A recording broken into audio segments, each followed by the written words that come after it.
రవి ప్రకాష్ సిలికానాంధ్ర ఆసుపత్రి Kuchipudi super speciality వైద్య సేవలు పూర్తిగా ఉచితం. ఇదే రివాల్వర్ అయితే ఏంటి పరిస్థితి?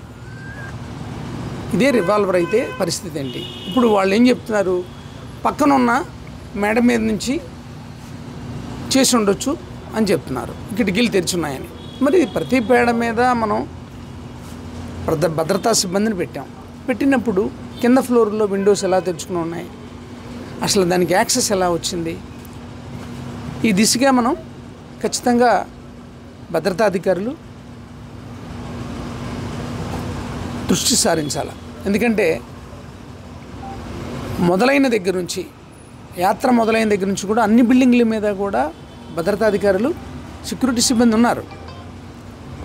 అలాంటప్పుడు ఇది ఎలా చేయగలిగారు? ఒకటి, ఇలాంటి రాకుండా ఏం చేయాలి?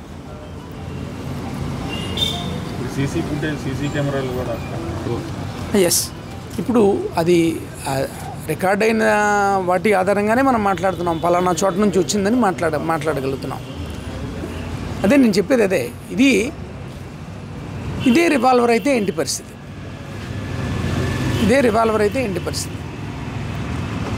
ఒక రాష్ట్ర ముఖ్యమంత్రికి ఒకసారి ఆలోచన చేయాలి. ఇది మనమంతా ఆలోచన చేయాలి. ఒకళ్ళ మీద నెట్టడం అని కాదు, ఇలాంటి నివారించడానికి ఏం చేయాలి, ఇలాంటి రాకుండా ఏం చేయాలా? ఎవరైనా సరే, రాజకీయ పార్టీలు కావచ్చు, భద్రతా సిబ్బంది కావచ్చు, మనం కావచ్చు, ఎవరైనా సరే, పౌరులైనా సరే, ఎవరైనా సరే, ఇది ప్రజాస్వామ్యం. ఖచ్చితంగా ప్రజల దగ్గరికి వస్తాం. వచ్చినప్పుడు ఇలాంటివి జరిగితే ఎట్లా? కాబట్టి ఇవి ఖచ్చితంగా దీని మీద పూర్తిగా దర్యాప్తు చేయాలి, వాళ్ళని పట్టుకోవాలి, ఇలాంటివి రాకుండా చేయాలి. ప్రజలు అన్నీ గమనిస్తారు, ఏది మంచి అయితే అదే చేస్తారు. ఆయనతో పాటు ఉండి అది జరిగిన తర్వాత ప్రథమ చికిత్స అక్కడ జరిగినప్పటికీ చాలా ఆందోళన ఉన్నాం మేము. ఎందుకంటే వాళ్ళు ఉపయోగించిన దానికి ఏదన్నా విష పదార్థాలు అంటే ఏమన్నా పూసుంటే ఏంటి పరిస్థితి? ఆయనకి ఏమన్నా జరిగితే లోనంతా ఆందోళన చెందుతూ ఉన్నాం. ఆయన అయితే ధైర్యంగా రక్తం కారుతున్నప్పటికీ 2-3 సార్లు డ్రెస్సింగ్ చేయించుకొని ప్లాస్టర్స్ వేసుకొని వచ్చి ప్రజలంతా వెయిట్ చేస్తున్నారు, ఇబ్బంది పడకూడదు, మనం ఇది పూర్తి చేయాలి, నా కోసం ఎంతమంది వచ్చారు అనే ఉద్దేశంతో ఆయన పూర్తి చేసినప్పటికీ ఆయనతో పాటు ఉన్న వాళ్ళమందరం చాలా ఆందోళనకు గురయ్యాం. డాక్టర్లు ఎప్పుడు వస్తారు ఏంటనే ఉద్దేశంతో ఉన్నాం మేమంతా. ఎందుకంటే ఎక్స్పర్టైజ్ కావాలి దీనికి. ఉత్తరోత్తర ఏదన్నా దీనికి విష పదార్థాలు లాంటివి, పూతలు లాంటివి ఏమన్నా ఉంటే కనుక పరిస్థితి అది ఎంత భయంకరమైందో మీరు ఆలోచించుకోవచ్చు.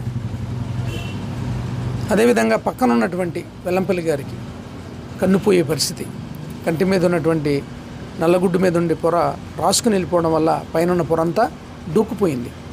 చుట్టూ ఉన్నటువంటి కన్ను కంజంక్టైవా అంటాం మనం, దాని కింద ఉన్న పొర అంతా రక్తం వచ్చేసింది. సో ఇమీడియట్గా ఆయనకి చూపించడం జరిగింది. ఇవాళ కూడా పరీక్షలు చేస్తారు. అదృష్టవశాత్తు రాత్రి వరకు ఆయనకి దృష్టికి సంబంధించినటువంటి ఏ ఇబ్బంది రాలేదు. ఇవాళ మళ్ళీ మార్నింగ్ చూస్తానన్నారు.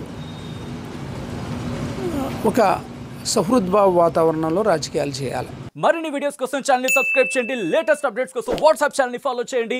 అండ్ లింక్ డిస్క్రిప్షన్ లో ఉంది.